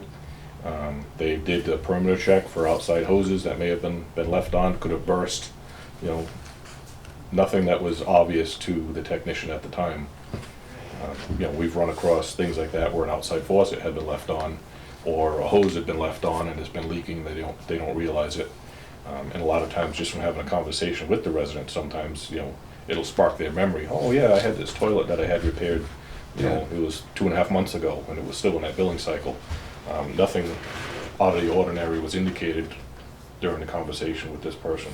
Where's Godfrey Drive, is that over by like Roach Brothers area? Yep. Across the street. Across the street, Well, back in there Smith's somewhere, back, okay. So those are those condos, or are they duplexes or triplexes? Condos, or whatever? townhouses, Yeah.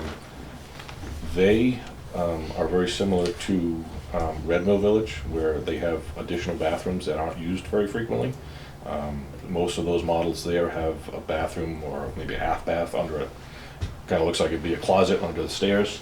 Those, I would say 99% of the time when we respond to a high bill, it's that toilet that's never used on a regular basis. We had a similar issue at Red Mill with that gentleman that traveled Yes. overseas, if I remember correctly. Yeah, a while ago. Yeah. And he had a similar bill, Mhm. and it was while he was away, and his water was shut off. Mhm. Yeah, he had shut it off inside the house, and Mm. then there was a high-pitched noise, which to me automatically indicates the water's screaming by the Yeah. valve, not shut off all the way. But, Mm. we've recommended to that person and to other people who haven't disputed their bill but have questioned why it's higher in a condo development or something like that, where somebody could be using the water for landscaping, to give us a call. We'll come out, we'll shut the water off at the curb. There is no way that your meter's gonna turn after that while you're going on vacation. Right. You can set up the Oh, date and yeah. time. If you're leaving on Friday, we can be there, Friday afternoon or Monday morning, we can shut it off. We prefer that somebody be there so we can verify that it's off, but we've worked with people, who have called and they had to go away on business or had to go away for an emergency. And, She could take a picture of her meter head, Yeah, and then at night, and then in the morning, when she knows there's no water use, that should be exactly the same. exactly. Yeah, Yeah, just a little bit of That would work be a good on that experiment, side. Yeah, It's just an easy homeowner trick that they could, their own. yeah, personal check. are there any towns, I'm not suggesting we do this, but are there any towns that bill monthly for water as opposed to quarterly, or is that pretty much a standard way water's billed? No, you get some of the cities that can do that. Okay. They But have for a regular towns, fixed that's pretty much- system. They have a fixed system, but most of the towns like this. 'Cause that's the only thing from a They're resident quarterly. standpoint I can think of that really stinks is that if you do have a leak, you know, if you don't know it for 3 months. Yeah, Whereas if you got Yep. billed monthly, you'd find out sooner. yeah, I mean, Correct. Doesn't everybody check their meter before they go on vacation? Am I the only one? right? I mean, years ago, when Yeah. we only billed twice a year, it was, they were outrageous Yeah. bills for Yeah. leaks. that- It's an excellent point, though, that the residents have a responsibility towards the municipal infrastructure on their end. And if they shirk their responsibilities, that, you know, obviously is not a good thing, so. But it's also I think a lot of a people natural don't realize reaction that. for most people because they turn that little silver faucet on and then water comes out and that's all they know. Yeah, And that's all they wanna know. And that's all, we all get that, you know, but being in the thick of things, you kind of, you gotta look at it, well, there could be, this could be, something could be. Right. So you don't need us authorization to do? I what just you need do? your support. Typically, you know, at the situation like this where the resident may be hesitant to do this, we would tell her that the board, you know, supports our decision to have this meter tested. You know, if she wants to, she can come before the board and ask questions, but I think this is the only way to determine the accuracy of the meter. I agree, based on the That's the amount of her bill and weighed against the cost of doing that, I think that she should definitely do It's that. the only course of action really right is, now. yeah. Right. If nothing was found, it's the only course of action we have, only direction. Okay. That is all I have. What did I say? I know I forget stuff. We finally got all our lead and copper results and submitted our 90th percentile form to DEP. No issues other than it being late, which we didn't get the final lab result until middle of last week. End of last week. It was because of the lab results? Yeah, oh yeah. Yeah, I mean, I think the resample at the school, sample wasn't taken till the 24th, so I mean, that's cutting it close anyway, but I think the last samples were brought in like the 20th for the distribution sample, and paperwork due by the 10th, and we didn't get them till Yeah. probably the 15th. Yeah, so it was a combination of somewhere. issues. The homeowner's not returning them the very next day or the That's- day that's after, right, yeah. which is unfortunately very common. You know, the additional samples that we had to take because of putting 5A online, you know, we have And you don't wanna take too many samples, so you have to Exactly. wait and make sure a week goes by before you put out your alternate sample sites, and So it'll be, more than likely, it'll be an NON for reporting violation, even though it's not technically our responsibility, because the laboratory held us up. It still falls on us. So that'll be something that'll be in the CCR for. That's why I'm shaking my next head, year. because I have fits with a particular lab. So we're switching. We have to. We can't get it in time. Mhm. You know, you get the monthly reports that need to be done by the 10th. And we're not getting fluoride samples that we did in the beginning of the month. We're not getting that report to finish it. It's ridiculous. Are you in contract? Okay.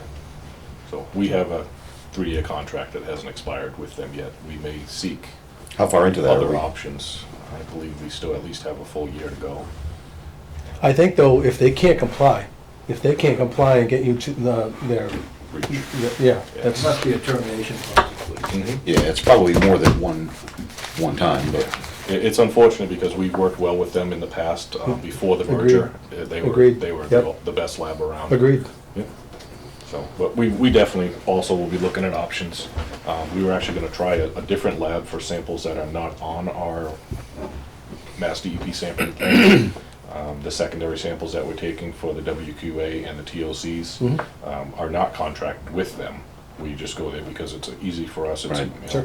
But we may take those to a different lab just to see what the Try 'em turnaround out, time yeah. is. Well, in my experience, this other lab that we use now, they do a lot of their stuff, most of their stuff is in-house. They don't send it out to Eurofins in Indiana, wherever it is. And, I mean, to their defense, and I get that it's a time frame thing, but it's gotten much worse since that merger has happened. The other company does, we get stuff, especially PFAS, because we kind of need a good turnaround for that, and we do. You get that much quicker. Do they do electronic filing? Yep, they do. Okay, No, very good. yep. You pay for it. It's $44 for the pipeline. Yeah, so it's worth it. Per They sample? just- For, yeah, per sample, for PFAS. We negotiated PFAS samples, so it was like $400, and now it was gonna be the $44 made up for the $50 that they took back, because we're doing so many sampling now, so much sampling now. You guys should come up to Mansfield to see the PFAS plant that we Yeah, have. we should get up there. It's running. It works itself. It's Nice. a piece of cake. Nice. Don't say that out loud. Right, well, Your bosses might. it's unfortunate that it's Got all. a few dollar signs. It's all. Huh? Yeah. You get what you pay for, though. Yeah. That's true. If you can get it. If you, yeah. If you can get it. But all right, Frank. Thank you. Good to know. All right, Steve. Tara, do you have to go? Yeah, Okay. I mean, I don't want you to feel so you have to stay. But does anyone else have any questions for Tara before she goes? Anyone else? I can You also good? call in. Okay. No. All right. I think we're good. Okay. do you think? Well, thank you, appreciate it. Thank you. Thank you. Good luck, Steve. I only need like an hour. Okay. Better give John some of that coffee then. No, I'm good. I think I'm taking this with me now, that says it's been over here for a while. Okay. Yep. I got you. Looks like a good read. These are all my tabs anyways.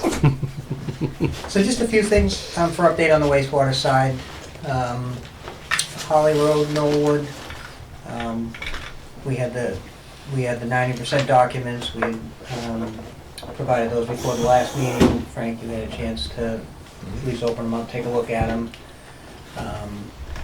We addressed your comments or wrapping that stuff up. So I think the plans and specs for the generators are in good shape. We should be ready to go out to bid. I gave you a preliminary proposed bid schedule.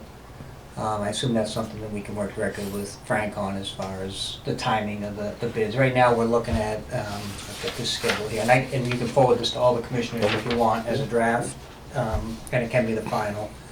But we're looking at a bid opening of September 8th, Thursday, September 8th.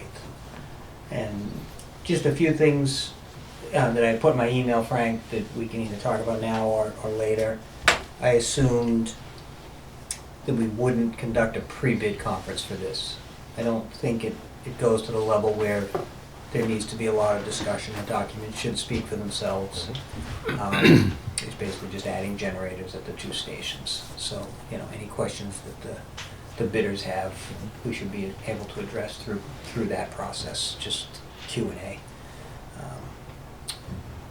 Also, the minimum time frame from Central Register to bid opening is 2 weeks. We don't usually do 2. We usually do either 3 or 4 weeks. For Cobb Street, we did 4 weeks.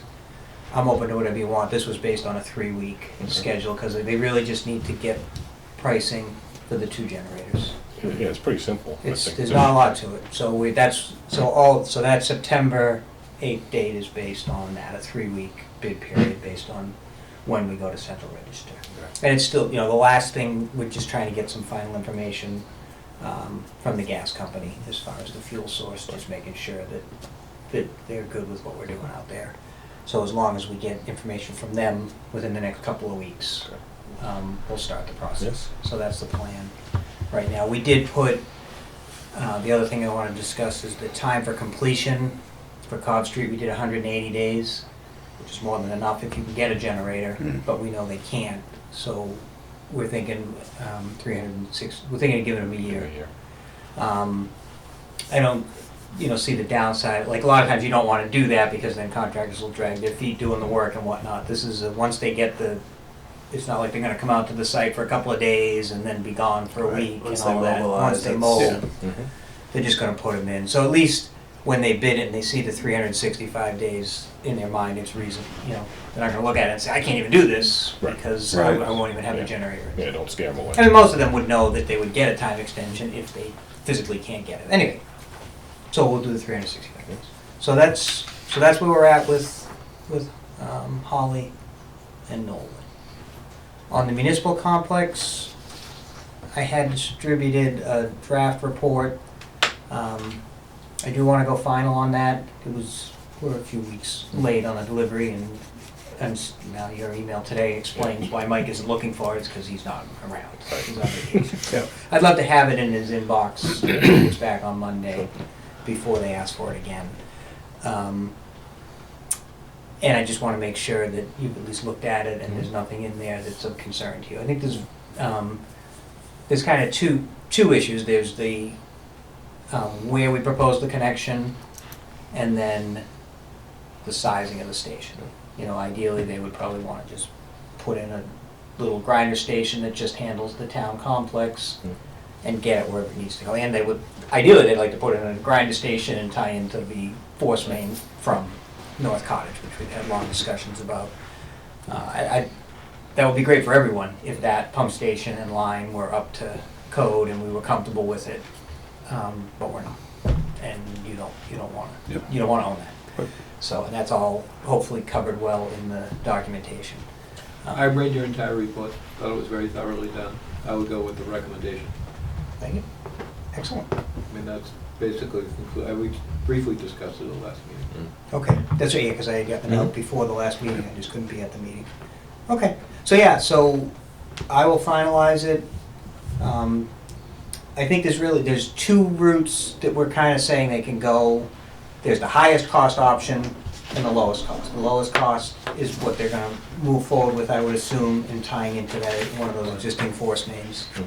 Yep, Um, this was The higher cost would move forward if you start getting grant applications, if the town Six, as a that was whole the lowest starts one, I moving think. forward with that Pine Street option for other reasons. Right. You know, if it provides the benefits of developing that property. Elm Street. I'm saying Pine Street, but I mean Elm Street. I know. Thank you. Thank you. That's why they pay you the big bucks. I just write the reports. Actually, I don't even write the reports, I review. Yeah, it'd be a great option if they went that way, but I don't think they're going to. There's a lot of moving parts. I don't know what their time frame is, so we'll get them this report. And like I said, the other piece is the size of the station, so if you guys have already looked at it, you know, we would recommend discussions with you, and I totally agree that if you're gonna put it in, it should have the ability to get rid of that Cottage Street. Down the road when that really does fail, or we can no longer sustain that Right, force they should be main, able to support that, definitely. they should be able to then just tie into that station and not have to, you know, build another line down the road. Right.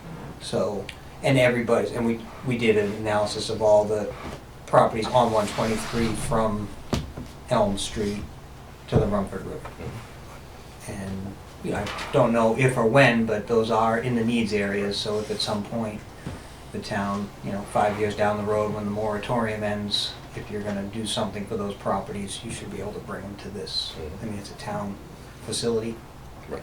Yep. You would, and it's not like we're making it a huge station. We're just going, the flows are gonna take it from what would be, like I said, a typical like E1 residential grinder pump. You're gonna need something with a little more oomph to take on a little more flow. All right, so we will finalize that and get that into the town manager's hands, and we'll see where that goes. Norton Public Schools, the Yell School, so we were on site today.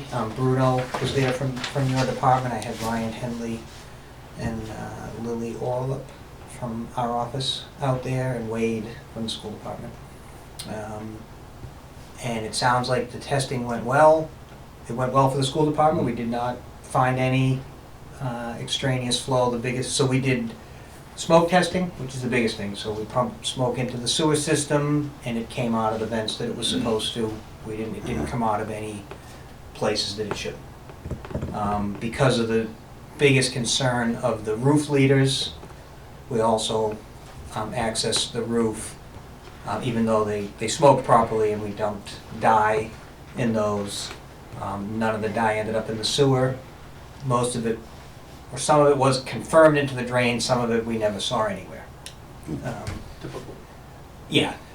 The problem with it, my people were telling me, is the only access to the roof is a ladder up the outside, and there's no hose up there, so it was 5-gallon buckets. Oh, jeez. Dump it in, need more water. So eventually they're like, all right, it's not going to the sewer. Yeah. We know it's not going into the sewer. So that's, and then we also inspected the manhole structures. You know, opened them up, made sure that there were no obvious things. So there'll be a report. I think one of the candy cane at the wet well is not a candy cane, it's just straight. So yeah. the biggest recommendation that might come out is, you know, and no water's really going in there, other than what falls into it. It's above, you know, any flooding area. Do you think there's any indication that we could see something when we're not in a drought from the tank itself based on the age and condition of the vessel? I know there's also a brick structure down there that was questioned many years ago. Looked like it might have been a brick tank that was originally used. For the, like the septic tank? Yeah. Well, one thing, yes, we might be able to get some of the data. So we are looking to get the meter data from the pumps that are there, the meter that Howard had put on. Yeah. It's a little, so Howard doesn't have the town doesn't actually have the data, I guess, and he takes a reading like once a week. Those tanks are ultimately going to come out of service. At some point, right? Because they no longer need to collect the solids. So part of what we're doing, the II, is to appease the sewer department's concerns, or, you know, can make sure that we don't have an II issue out there, but then they've also asked us to give them some, you know, conceptual plans on how they can redo the current configuration they have, which we've talked about with the pump station, one pump station pumping across, and then the other pump station pumping back and all the way out. So separate those systems so that they don't have any piping between the schools. And that would involve getting rid of the tanks themselves and just hard piping right through the tanks. They wouldn't need, you know, they no longer need to collect. They should be sending their solids Yeah, to everything should go, to right. Mansfield, Yeah. you know, or to MFN. Right.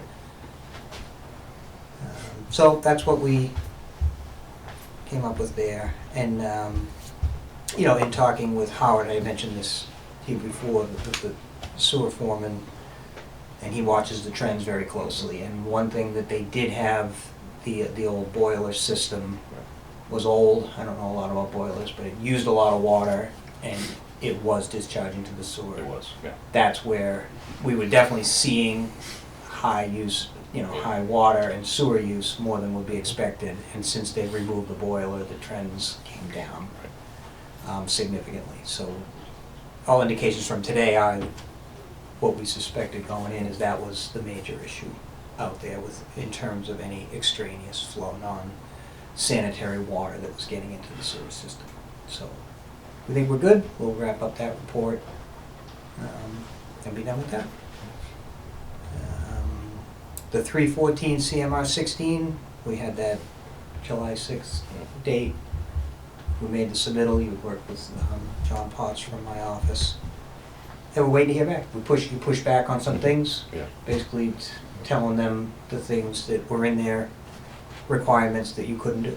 And we'll see what they say. Just about, you know, how unreasonable the timing to report stuff and get it posted. Right. We'll see what they come back with, and Yeah, there was one additional email that I received from somebody related to that, so they acknowledged that they received it, they were reviewing it. There was an additional step that I know John and I hadn't talked about. It was for registering with them for the post notification. So I have to get back to that person.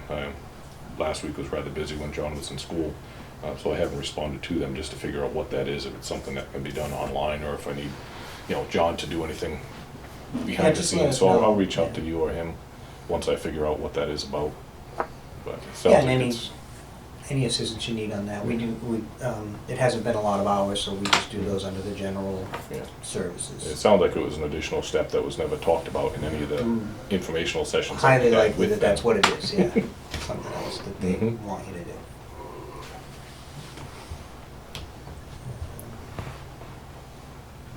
So those are the big things. I mean, Cobb Street is still in that same pattern that it's been in. We have reached out again. The last couple of times we've reached out in the last couple of months, we haven't, just asking for updates, we haven't heard anything. Right. I'd like to at least get an answer from the contractor that the last time they gave us an answer, they thought it would be November that they would have, that the process, it would get shipped. Right. So, we'll continue to at least try and get it. Fingers crossed. So, as far as when that's gonna happen. Okay. That's it. All right, thanks, Steve. Thank you. All right, any topics not reasonably anticipated? Do we have anyone? I have two. Okay. I had three, but actually, I guess I have three. I sent you guys an email a couple days ago regarding three things. One was to talk about water restrictions that at Red Mill Village, I'll have to tell you, you're familiar with Red Mill Village, the 152 unit owners, 151 of them have no clue that there's a water drought. Unless someone goes around advocating, which is me, of course. So I mentioned at the last trustees meeting, and I rather not be, since I live there, I rather not be the one to have to tell people to stop using their sprinklers. Because I don't really want to do that. The trustees try not to act like policemen. It's the bad business to do that, obviously. So that's why I was hoping for the signboard, so if we can somehow make sure they know it, at least. Do they have access to any other outlets that everyone else would have? Yeah, I mean, I don't. Online or? Yeah, they do, but I've asked the trustees that we should put the drought conditions on our website. They haven't done that yet. You guys have your own website? Or Yeah. they have their own Yeah, website? your Okay. newsletter Yeah. comes out, right? Right, I wanted to see what we were doing for signboards, and if that doesn't work, then I'll go to the next level. But I just want to tell you that it's not like you're not advertising it. I'm just saying that when you live in the Red Mill Village, you live in this little tiny microcosm of an area, and kind of like that's their world. But, we're part of the community, should be acting accordingly, and again, I would say most people are in compliance, but when I talk about water drought, it's like I'm talking Greek, like, really? Why are we in a water drought? Because our irrigation ponds are almost empty, but, whatever. That's a simple one when we talk about. The second thing is, I mentioned to Frank and others, actually sent you all an email about my discovery about the Red Mill Village documents with the town of Norton. When they conveyed the sewage pump station to the town with the force main that goes up, down Newland and whatever. But in that document is a statement that there's a sewer line, which is also now the town of Norton's, which I believe was the purpose of the reason why they did that was in the event that the land along Newland Street is developed, they could easily tie into the gravity line, which ties into the sewage pump station, then pump back. I would imagine that's why, because there's no why in the agreement.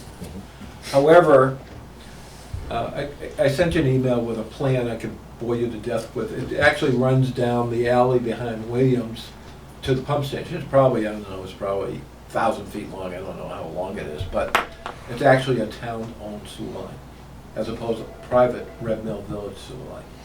And the reason why I've discovered that, and by the way, recently somebody at Red Mill Village asked, why can't our roads be accepted by the town of Norton? Well, this document clearly points out that that will never happen.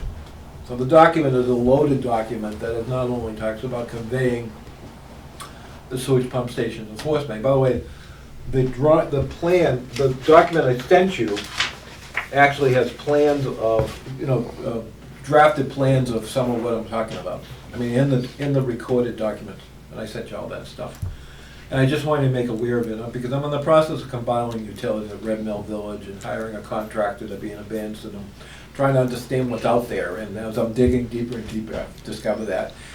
And when I showed it to Frank, he immediately gave it to Howard, and Howard said, news to him. But I think it's news to everybody, It is. to tell you the truth. I mean, it was something that somehow nobody was paying attention to. Maybe they didn't really understand it, is really what the issue is. So there's a section from Newland Street to the alley, which might head back this to the side of the complex where I live, that has no sewer line.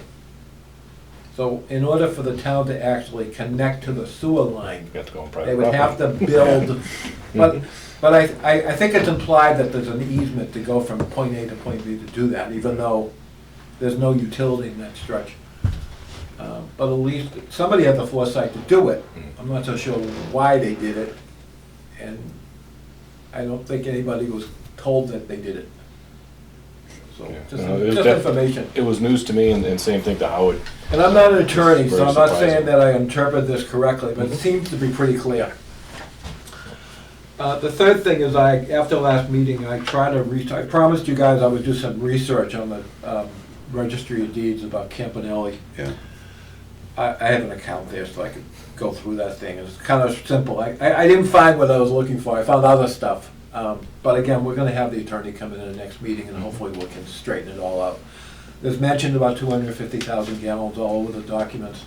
Nothing about the 70,000 gallons, That's the 98 agreement. right? Yeah. I looked everywhere on the deed, under all sorts of names, under corporations. So the 98 agreement doesn't mention the 70,000 gallons? No, I couldn't find 70,000 gallons. Because the 2013 references that as having mentioned the So what 70,000 happened was they gallons. possibly didn't record it, which of course is a problem in itself. But as I said, I found all sorts of documents referencing the big amount. And again, if you ever need any of that research done, you can waste your time doing it, or just call me up and let me do it. So they'll be on our agenda for the next meeting then? Well, a future meeting, I think they A said. future meeting. I thought someone was gonna come by today. They were, representing them. they The wanted to 11th be on hour, the they agenda. decided not to Okay. come, right? Yes. They call and say Okay. they're not ready to meet with us, but they understand what the issue is, and they'll, when they come in and talk to us. Okay. The last item I have is, we got a notice at Red Mill Village that Rustic is doing fire sprinkler testing on August 10th, 11th, and 12th. Are you aware of that? Nope, Okay, so obviously we shouldn't be doing that. correct. Now, if they're And- doing electrical testing of like trips and poles and stuff like that, that's perfectly fine. Well, they're Anything saying that- they're doing fire sprinkler and alarm testing. Yeah, see, so there's two different times of the year. They'll come out, they'll do their alarm testing on their switches and their tampers, which doesn't involve flow.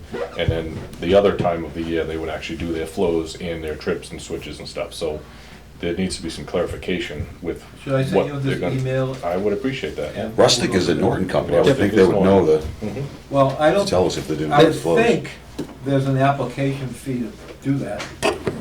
So the 250 that we charge is for fire pumps or fire hydrant tests. If it's the small flows, all the 2-inch dumps that the sprinklers have, we charge $75 per test for that. And we have to be on site, we have to record the water. You know, our biggest thing is that this was performed years ago. Companies would come in, they'd blast the water, shut it off, run to the next one, and they'd leave the water filthy. So now you Yeah. have all your check valves that would stop failing, and we'd see that, and the customers would have to pay to have them cleaned or replaced. You know, so by being on site, not only do we monitor the water quality, we calculate the gallons for our unaccounted for loss from Mass DEP, but we've noticed a drastic improvement in how many backflows need to be repaired or replaced. So it's a benefit for everybody. I think they did the actual flow test in the springtime. Whether or not you guys are aware of that, and I don't really know. Again, I don't know whether or not done. I mean, Rustic did the work. I would assume they would know better. I think, I don't recall, I think I may we not have were. scheduled it, I think but I we were don't know. down there. But anyways, I just sent you the forwarded email. Thank you. If you have questions about it, Susan Gotchick is in charge of it from Red Mill Village, Okay. not me, but Mhm. I'm one of the affected residents. Sure. That's why I got the email. So I just want to make sure we're on the same page. As I said, I want to be the example, not I appreciate not the that. yeah. example. That's all I have. That was 4, Steve. That I wasn't know, I 3. apologize. Thanks, Steve, by the way. Anyone else have any new or old business? I don't think so. I think you need to set dates. Yep. Next meeting. I got August 9th and August 30th.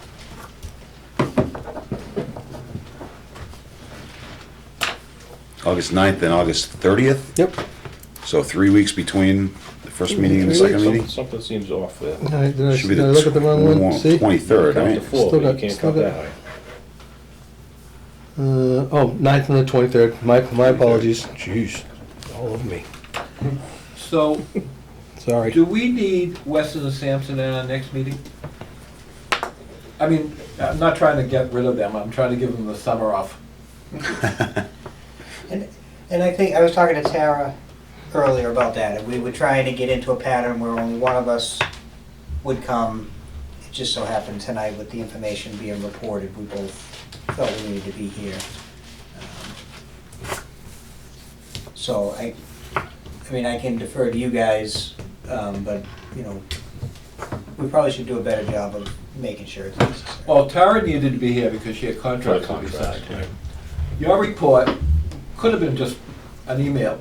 Yeah. I'm not trying to get rid of you, I'm just I trying to understand. save your time, actually. Yeah. and No, I so you can appreciate have a that, I life. appreciate that, yeah. Being that I'm usually on your side of the table, so whatever. So I was just thinking that if it's not something, if he needs to come to us and tell us, hey, this is something happened, you need to address it, is one thing. That's my suggestion. I agree. I think what's good about they have excellent accessibility, so we can give them a call if we do need to, so, Yeah. in the event, I mean, not saying, not to You intrude guys- on your You time. guys can decide whether or not you feel they need to be here. I don't think I have we no need to problem with that. manage it ourselves. I don't have no. I'm comfortable with you guys being here when there's a vote to be taken on something. No, I understand. but- Or if someone's gonna come in It's just to talk about a specific Topic. topic, that's, Yeah, the tricky, phone that doesn't will need your always play expertise. well if there's a major discussion. So yeah, we had talked about it before, so we should do a better job of gauging. Sometimes I don't take the time to write the email, and it's just easier to come here. Yeah, You know? I get it, I get it. So when I was going on vacation for the last meeting, I sent the email, and that was sufficient, probably. And you I attached gave the report, so I mean, Yeah. it's not like you didn't Yeah. do something, but Yeah. basically we made us read the report, No, so. it's a good point. And I think we should police that better, Tara and I, and just let you guys know what our plan is. And I'm not saying that, Sure. I'm just trying to think about August, but, they could convey. Specifically values. August, yeah, I already know, like the 23rd, I'm away. Right, so, I'm just, Kids to school, so. you have a life too. My young adults, I should say. Yeah, I do. Right, so, that's all I I have, appreciate that was that. probably 5 things, sorry. It's all good, Steve. We appreciate it. All right, well, all right, we good? I think we're good. All right. I move to adjourn this evening's meeting of the Board of Water and Sewer Commissioners. Second. All in favor? Aye. All right, aye. Thank you Thank very you, much, everybody. everybody.